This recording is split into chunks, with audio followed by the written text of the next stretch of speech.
My name is Sophia Harrington. I'm 35 years old, and the moment my relationship began to die didn't come with yelling. It didn't come with slammed doors or accusations or tears soaking into pillows. It came quietly, at my kitchen table, on a Tuesday night. Ethan sat across from me, both hands wrapped around his coffee mug like it was an anchor keeping him upright. He didn't look angry. He didn't look sad. He looked resolved. "Soph," he said carefully, "we need to talk." Those 4 words always sound harmless, until they aren't. I waited. "I can't keep living like this," he continued. "My allergies are getting worse." My stomach tightened. "Allergies?" I asked. He nodded. "Your cat." I glanced down at the orange blur curled against my ankle. Whiskers lifted his head at the sound of his name, blinked once, and went back to sleep like nothing in the world could possibly be wrong. "What about him?" I asked. Ethan exhaled like he'd been holding it in all day. "I've been suffering in silence, Soph. The sneezing, the itchy eyes, the headaches. I didn't want to complain, but it's getting unbearable." That sentence alone would have been believable. The problem was the timeline. We'd been together 4 years, living together for 2. Whiskers had been with me for 8. Not once, not a single time, had Ethan mentioned allergies. Still, I tried to stay calm. "Have you seen a doctor?" "I don't need a doctor to know my own body," he said, a little too quickly. Then softer. "I love you, but it's me or the cat. I need you to choose." The word choose landed like a brick in my chest. Whiskers wasn't just a pet. He'd been there when my father died, when I switched careers, when I slept on the couch for months after my last breakup, convinced I was unlovable. He was routine, he was history, he was family, but Ethan was my present, or so I thought. "I need time," I said finally. His jaw tightened. "How much time?" "This isn't small," I said. "I can't just decide overnight." He stood up abruptly. "Fine, but don't take too long." That night, he slept on the couch. Every time Whiskers padded past, Ethan sniffed loudly, dramatically, performatively, as if auditioning for sympathy. I lay awake staring at the ceiling, my mind circling one thought I couldn't shake. Something didn't add up. 3 days later, I called my friend Marissa, who worked at an allergy clinic. "Hypothetically," I said, pacing my living room, "could you run an allergy panel with hair samples?" There was a pause. "Sophia, that's unethical." "So is forcing someone to give up their family member under false pretenses," I said quietly. Another pause, then a sigh. "Bring what you have. I'll run a basic test." That night, while Ethan showered, I took strands from his hairbrush. My hands shook. I hated myself for it. But doubt is a powerful thing. It turns decent people into detectives. 3 days later, Marissa called. "He's not allergic to cats," she said. I sat down slowly. "Not even mildly," she continued. "Dogs, dust, nothing. Just some pollen sensitivity." "So he's lying." "Yes," she said gently. "I'm sorry." I stared at Whiskers, who was attacking a shoelace with unearned confidence. Why lie? Why now?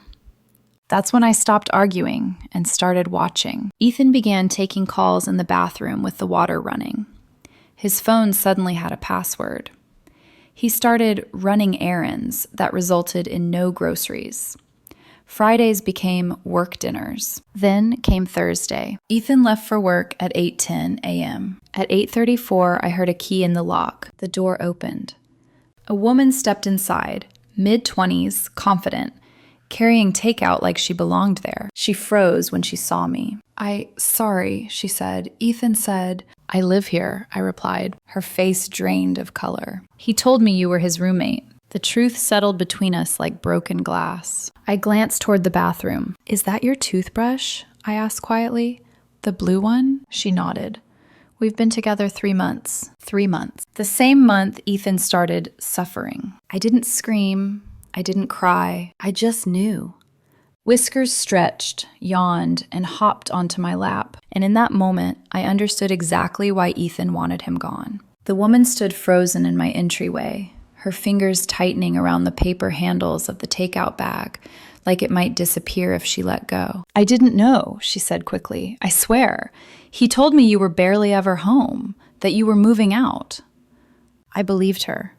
Not because I wanted to, but because the shock on her face was too raw to be rehearsed. "What's your name?" I asked. "Lena," she said. "Lena Brooks." I nodded once. My voice stayed calm, even as something inside me cracked open. "Sophia." Whiskers chose that moment to leap from my lap to the counter, sniffing curiously at the bag. Lena flinched. "Oh, he said you didn't like cats," she blurted out. "That you refused to get rid of him even though he was making you sick." I almost laughed. Instead, I asked, "Did he say you were allergic?" She frowned. "Of course he did." We stood there for a long moment, the silence heavy with unasked questions. Then Lena exhaled and shook her head slowly. "This is insane." "Yes," I said, "it really is." She set the food down carefully, like placing an offering on an altar, then looked at me. I should go. I considered stopping her, considered demanding answers. Instead, I said, "If you want to talk, really talk, text me." I handed her my phone. She hesitated, then typed her number. When the door closed behind her, the apartment felt suddenly unfamiliar, like a stage after the actors have left. I sat on the floor with Whiskers, my back against the couch, and let the quiet settle. I didn't cry. I didn't scream. I just cataloged. 3 months. The fake allergies. The toothbrush. The lies told so casually they'd become routine. That night, Ethan came home late. "How was your day?" he asked, dropping his keys into the bowl like nothing had changed. "Long," I said. He nodded, already distracted, already somewhere else. I watched him move through the apartment, our apartment, with new eyes. Noted how he avoided looking at Whiskers, how he checked his phone when he thought I wasn't watching. I didn't confront him, not yet. Instead, I waited. The next morning, Lena texted me. "Lena, I didn't sleep. I keep replaying everything." Me, same. "Lena, can we meet?" We chose a neutral place, a cafe neither of us had ever mentioned to Ethan. She arrived early, dark circles under her eyes, hands wrapped tightly around her cup. "He told me you were emotionally distant," she said as soon as we sat down. "That you were basically roommates who stopped trying." I nodded. He told me he was working late. We traded timelines like detectives comparing notes. Yoga classes that overlapped with client meetings. Weekend trips that were supposedly solo. The same phrases repeated to both of us, like scripts he didn't bother rewriting. "He said he loved cats," Lena said quietly, "that he'd always wanted one, but that you wouldn't allow it." My jaw tightened. "He told me you were allergic," I said. Her eyes widened. "I'm not." Neither of us spoke for a moment. Then Lena laughed. Not humor, disbelief. "He really thought he could manage this forever." I stirred my coffee, watching the cream swirl. "He needed Whiskers gone so you could move in." She swallowed. "He talked about that. Said his living situation would be resolved soon." That was the moment something shifted. This wasn't just cheating. It was planning. We didn't raise our voices. We didn't insult him. We simply laid everything out until the picture was unmistakable. "He made us both smaller," Lena said finally. "Kept us in compartments." "Yes," I said. "And he thought we'd never compare notes." We decided then not to confront him immediately, but to let him with his own lies. That evening, Ethan came home with forced cheer. "So," he said casually, "have you thought more about the cat?" I kept my face neutral. "I have." His eyes flickered. Hope. Calculation. "It's hard," I continued. "I've had him a long time." "I know," Ethan said softly, reaching for my hand. "But think about our future." I almost recoiled. Instead, I nodded. "Maybe you're right. I'll look into options." The relief on his face was instant and damning. He kissed my cheek, already texting as he walked away. That night, my phone buzzed. "Lena, he's telling me you finally agreed." Me. "He thinks I'm rehoming Whiskers." Lena. "He told me to start packing." We didn't rush. We gathered. Screenshots, messages, dates. By Friday, we had a story so consistent it hurt. Ethan announced he had a guys' night. I smiled. Have fun. 20 minutes after he left, Lena texted me his location. We moved. I packed a folder. Allergy results, messages, photos of the toothbrush, timestamps. I placed Whiskers gently into his carrier. Adventure time, I murmured. When we arrived, Lena let us in. Ethan was in the kitchen, humming, chopping vegetables like a man building a life he thought was secure. He turned. The smile slid off his face. Sophia? His eyes darted. What are you? Lena folded her arms. Surprise. The room went very still. Sit down, I said. He didn't. What's going on? He asked, trying to laugh. This is crazy. I set the folder on the counter. So were your lies. His face shifted. Confusion, irritation, calculation. You told me she was your roommate, Lena said. You told me you were allergic to cats, I added. He opened his mouth, then closed it. Explain, I said quietly. He tried to speak, tried to pivot. Neither of us let him. The truth didn't explode. It collapsed. Ethan finally sat down, not because he wanted to, but because there was nowhere left to stand where the truth wouldn't reach him. He ran a hand through his hair, laughing softly, like this was all some misunderstanding that could still be smoothed over with the right tone. Okay, let's all just calm down. Lena didn't raise her voice. She didn't need to. You told me she was your roommate. He looked at her, eyes pleading now. I didn't say that exactly. I opened the folder and slid the first page across the counter. A screenshot, a message. My roommate is moving out soon. Then we can finally be together. His shoulders dropped a fraction. You told me, I said, that your allergies were getting worse. I slid the test results forward. 0 cat allergies, I continued. 0 dog allergies. Mild pollen sensitivity. He stared at the paper like it might rewrite itself. You tested me? He snapped, finally angry. You lied to me, I replied evenly, repeatedly. Lena shook her head slowly. You also told me she was allergic to cats. He turned to her sharply. I never... Yes, you did, she said. You said that's why you couldn't stay over, because it would make her sick. For the first time since I'd known him, Ethan looked small. He tried a different angle. You don't understand, he said, standing again, voice rising. I was under a lot of pressure. You both wanted different things. That's not pressure, I said. That's deception. Lena crossed her arms. So what was the plan, Ethan? Really? He hesitated. That hesitation told us everything. You were going to move her in, I said softly, once I got rid of Whiskers. He looked away. And you kept me, Lena added, as the upgrade. And me, I finished, as the safety net. Silence. Then he exhaled sharply. I didn't know which relationship would work long term. So you ran trials, Lena said. Like we were options on a spreadsheet? He flinched. I cared about you both, he insisted. I just needed time. Time to what? I asked. Replace me without consequences? His voice cracked. I didn't want to hurt anyone. That's funny, Lena said flatly, because that's literally all you've done. He tried to pivot again, eyes locking on me. Sophia, you've been distant, always tired, always busy. I felt invisible. I nodded once.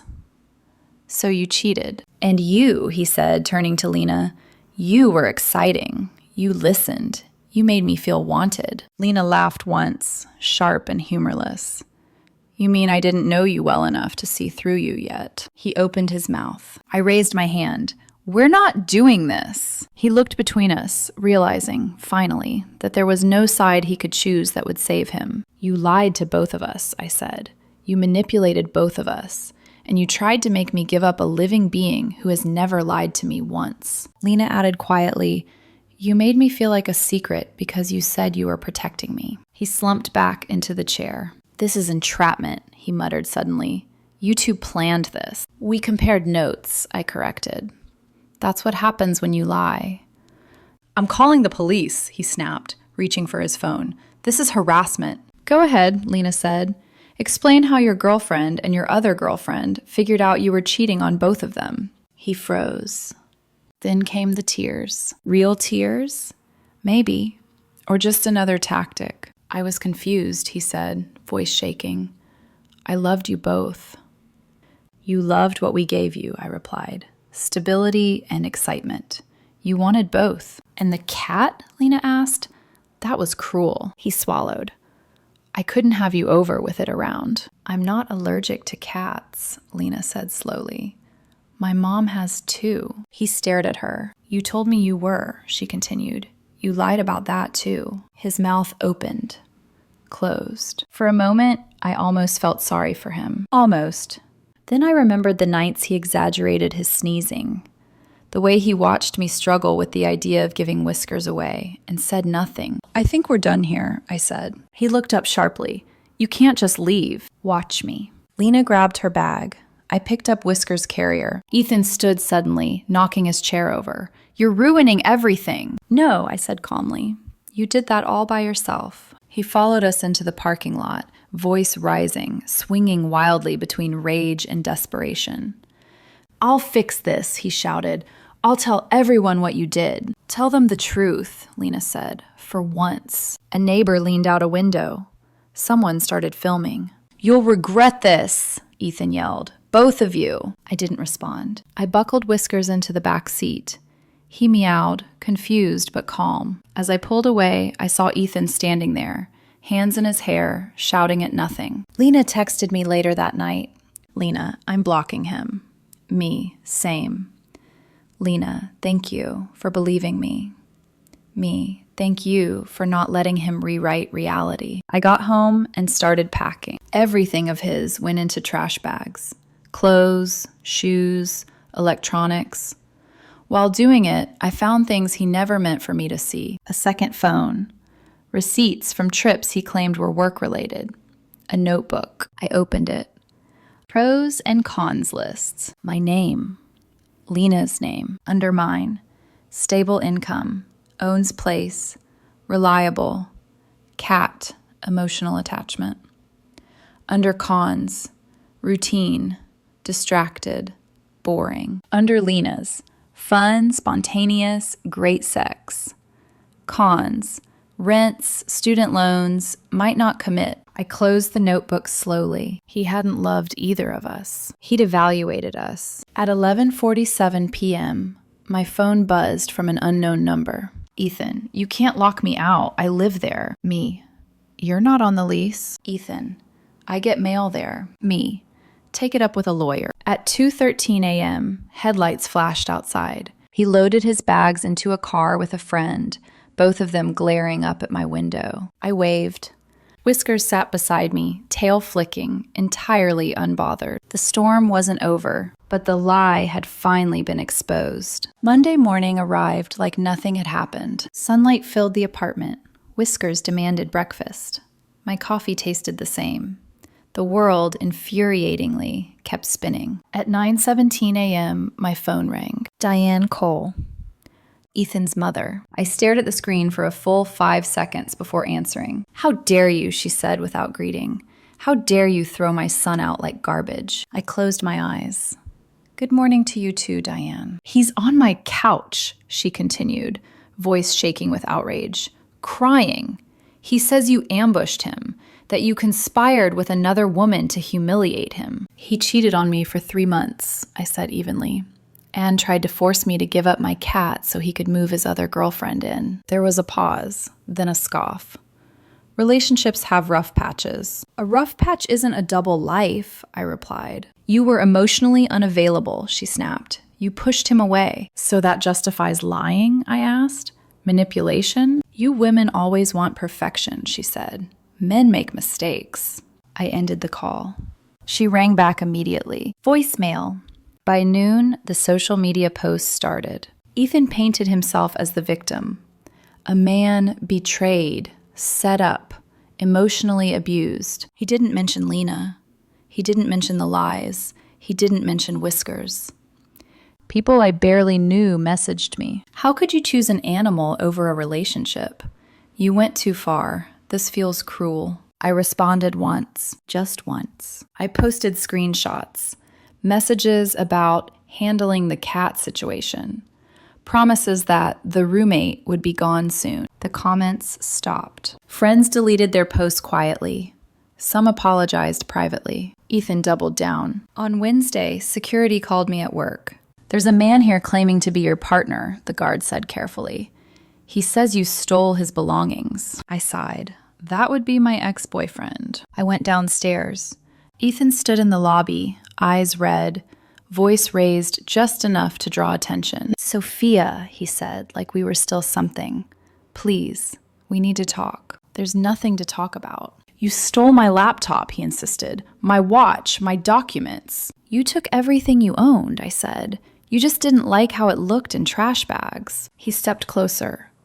You can't just erase me. Security moved between us. Sir, the guard said, you need to lower your voice. Call the police, Ethan demanded. She's a thief.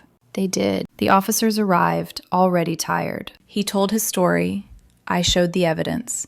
They exchanged a look. Sir, one of them said, this is a civil matter. She admitted it, Ethan insisted. I admitted nothing, I replied, because there's nothing to admit. They escorted him out. My boss watched from the elevator. Your ex? He asked quietly. Yes. He shook his head. You dodged something serious. I nodded. You have no idea. That night, Lena texted me. Lena. He messaged me from a new number. Me, same. Lena. Told me I was the one who really understood him. Me. Block him. We both did. Thursday brought escalation. A legal-sounding email arrived. Some paralegal demanding compensation for emotional distress and unlawful eviction. My lawyer friend replied with one sentence. Provide proof. Silence followed. Then came the extinction burst. Saturday afternoon, my doorbell rang. Again.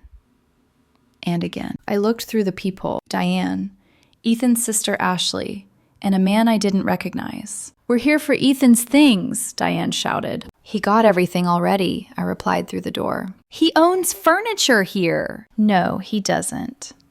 You're lying. I opened the door with the chain still on and handed out copies of receipts. Couch, TV, kitchenware, all mine. Ashley flipped through them, face paling. Mom, these are all hers. The man stepped forward. Just give him what's fair. And you are? I asked. Trevor, he said. Ethan's friend. I raised an eyebrow. You mean his next backup plan? Trevor blinked. What? Diane turned sharply. Ethan, what have you been telling people? Ashley's voice dropped. This isn't the first time, is it? Arguments erupted on my doorstep. I closed the door. Whiskers pawed at it curiously, then lost interest. Later, Lena sent me a link. Ethan's dating profile. Photos cropped to erase me. Bio rewritten. Just got out of an abusive relationship, looking for someone who values honesty. I laughed until it hurt. The final attempt came a week later. A long text from a new number. Ethan, I've done a lot of thinking. I've grown. I deserve a second chance. Real love means forgiveness. I replied with a photo. Whiskers asleep on my chest. No caption. He responded, You're pathetic. I blocked the number. As the silence settled, something unexpected happened. Peace. The apartment felt lighter, my mind clearer, my nights quieter. I wasn't healing because he apologized. I was healing because he no longer had access to me. The collapse wasn't loud in the end. It was final. 2 months passed. Not dramatically, not cinematically, just steadily. That was the strange part. I kept waiting for the other shoe to drop, for another explosion, another accusation, another knock at the door. But instead, my life began to quiet in a way I hadn't realized I'd been craving for years. Without Ethan, the apartment felt like mine again. Mornings became peaceful. Whiskers reclaimed his favorite sunlit spot by the window. I stopped flinching when my phone buzzed. I slept through the night without waking up to whispered lies echoing in my head. The fallout still rippled, though. Ethan's reputation unraveled faster than I expected. Mutual friends reached out cautiously, piecing together the inconsistencies in his story. Some admitted he'd told them different versions, depending on who was listening. Others confessed he'd tried to line them up as emotional support before we even broke up. Patterns don't stay hidden forever. Lena and I stayed in touch. Not constantly, but enough. There was a bond forged when two people realized they weren't crazy, that the confusion was manufactured, that clarity once shared becomes unbreakable. He tried messaging my coworker, she texted me one night. Me. Let me guess. Said you were unstable? Lena. Yep. Me. Classic. She started dating again first, cautiously, on her terms. I was genuinely happy for her. I took longer, not because I was broken, but because I was finally comfortable being still. Work improved. My focus sharpened. My boss noticed. 2 weeks into the 3rd month, I was offered a promotion, a bigger role, more responsibility, more autonomy. Turns out, not being emotionally gaslit at home does wonders for productivity. One evening, as I was leaving the office, a man held the elevator door for me. Thanks, I said. No problem, he replied with an easy smile. I'm Daniel. We talked about nothing important. Traffic, weather, the absurdity of office coffee. When we reached the lobby, he gestured toward Whisker's photo on my phone case. Cute cat. He knows it, I said. I'm allergic to people who don't like cats, Daniel replied. I laughed before I could stop myself. We started slowly. Coffee, walks, no rushed intimacy, no grand promises. The first time he came over, Whiskers jumped straight into his lap. Daniel froze. I've been chosen, he whispered solemnly. I watched them, something warm settling in my chest. One night, Daniel asked casually, So, what happened with your ex? I told him. Not the dramatized version, not the softened one, just the truth. He listened without interrupting. When I finished, he said, Anyone who makes you choose between love and loyalty is already asking for the wrong thing. That sentence stayed with me. Ethan tried one last maneuver around that time. A letter, handwritten, left with a mutual acquaintance. He wrote about growth, about accountability, about how he finally understood what he lost. He ended with, I hope someday you can forgive me. I folded the letter once, then again, and put it in the recycling. Forgiveness isn't access, and closure doesn't require reconciliation. The real ending came quietly. One afternoon, a collections agency called me about a credit card tied to my address. I recognized the account immediately, the one I'd found hidden months earlier. I explained, provided documentation, gave them Diane's address. 2 days later, Diane called me, not angry, not defensive, tired. I see it now, she said, the pattern. He did this before. We just didn't want to believe it. I'm sorry, I replied. And I meant it for her, not for him. We're getting him help, she added. Therapy, boundaries. I hope it works, I said. And I did. But it was no longer my responsibility. On a quiet Sunday morning, I sat on the couch with Whiskers curled against me, Daniel making pancakes in the kitchen. My phone buzzed once. Unknown number. I didn't answer. Whiskers purred, loud and steady, completely unbothered by ghosts. Funny thing about ultimatums. When someone says, it's me or the cat, what they're really asking is whether you'll abandon the version of yourself that knows what loyalty feels like. Whiskers never lied, never manipulated, never pretended to be something he wasn't. He just stayed. And in the end, that made the choice easy. I chose the one who never asked me to shrink.